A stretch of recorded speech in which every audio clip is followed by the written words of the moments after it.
Well, those seats are really comfortable. They are good. They are, yeah. Maybe I should buy a Rover 400 then. They're good clunk to the doors, aren't they?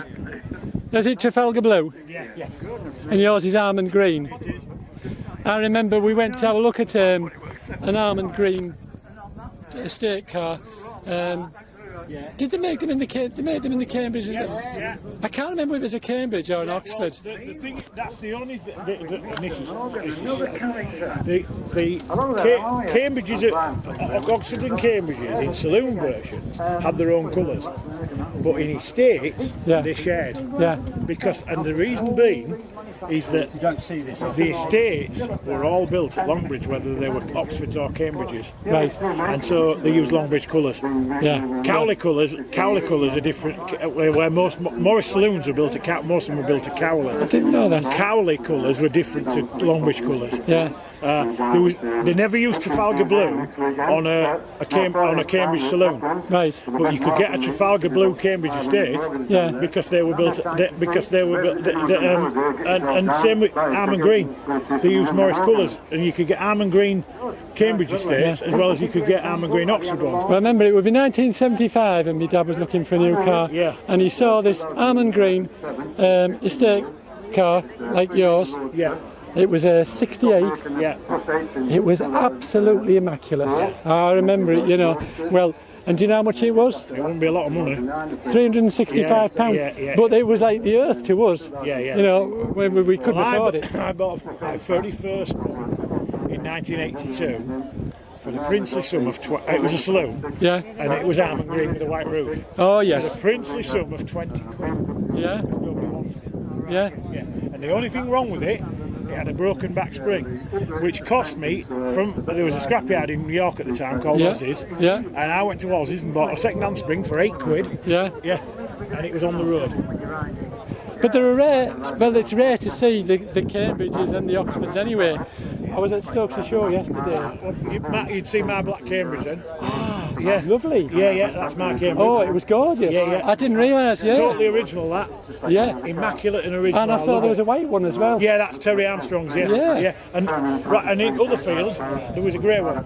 I didn't get to see everything. Yeah. In the far field there was a grey one because Alan Davis, our friend, was there in his grey one. What a great show it was, wasn't it? Brilliant show. I mean, good thing being at Yorkshire when it was free. Yeah. But I think, to be honest, I think that's one of the best car shows I've seen for a long time. Right. I don't think there's as many cars here today as there was last year, in my opinion. I don't think there is. No, because they want the spaces between the rows. Yeah. No, I don't think. But you know what? Why don't you? It's going to rain this afternoon. A lot of them, as I would start calling them show ponies, they won't come out. Yeah. Because they're going to get the cars mucky up my own. Yeah. Well, again, I must admit, I've come in working car because that's my everyday car. Oh yeah. Yeah, I don't have mum.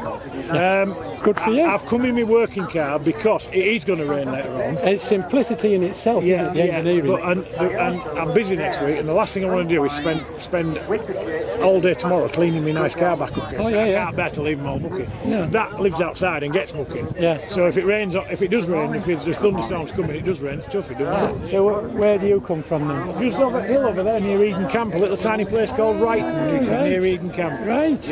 Yeah, and nice to see the A40s yesterday, wasn't it? Oh, I like A40s. Yeah, well, we had one. There was a line-up and... it was A40 Club. Yeah, the A40 Club, and there was that Mercedes in the middle, wasn't there? Yeah, that's right. And I said to the guy, I can spot which one's the odd one out. But my dad had an A40 at 70s. Yeah. But the reason I like these so much is that my dad was a BMC mechanic. Well, he was a foreman in a BMC garage. And I was brought up with these. My dad never actually owned one of these. He had an A40. Yeah. But he used to come home in these quite often. And if we went on holiday in them and all sorts of things. And they just grew on me. I mean, the Cambridges had a different front grille, didn't they? They had the shorter bit on the bonnet. The overriders were further over, weren't they? No, about where they no. Were they not? That's only on the early high-fin Cambridges, not the A60s. All right. People used to move my memory then. People used to move them into the middle people used to move A60 overriders, Yeah. put the overriders on that bolt hole. Yeah. Because you could then you could fasten your fog lights to the overriders because you used to be able to buy a bracket from BMC that clamps on the overrider so you didn't have to drill any holes. I'll tell you why I thought that the Cambridge was the superior to the Oxford, was because I always had an imitation wood dash. That's right, it's tin. It's photographed veneer. But the It is. Yeah. What do they call it? Was it Hungarian wood? They call it Czechoslovakian. Yeah, it was photographed. It was photographed veneer that was, Very basically screen printed on. Very clever. Yeah, very clever. it's nice to see them, you know. You just don't see many of them. I mean, they're such a big vehicle, aren't they? They are when you compare them with modern cars. No, I was talking in terms of like a youthful estate car. In their day, they were big. Yeah. But they're not now. No, not in that respect. No, you're quite right. Well, you can tell when you go and park in the parking one of these, you've got room. There's no room in the parking space for modern cars. Oh no.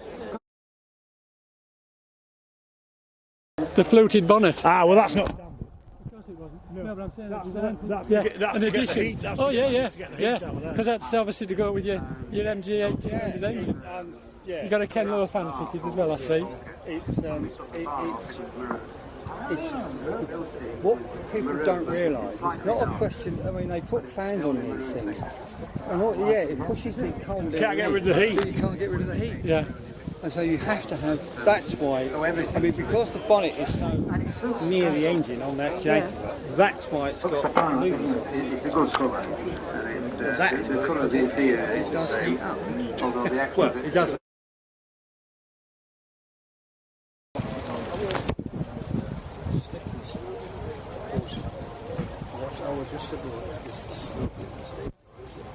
Only this one's that.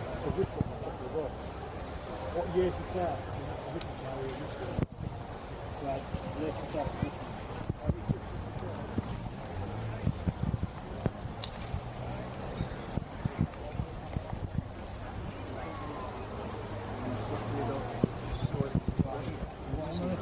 Do you know if it's boxed? That's boxed in touch, so that we can box it. Right. 66. There's two different ways. The early cars, you would just assume that's different to the only later ones. Yours should have the preloaded bearing.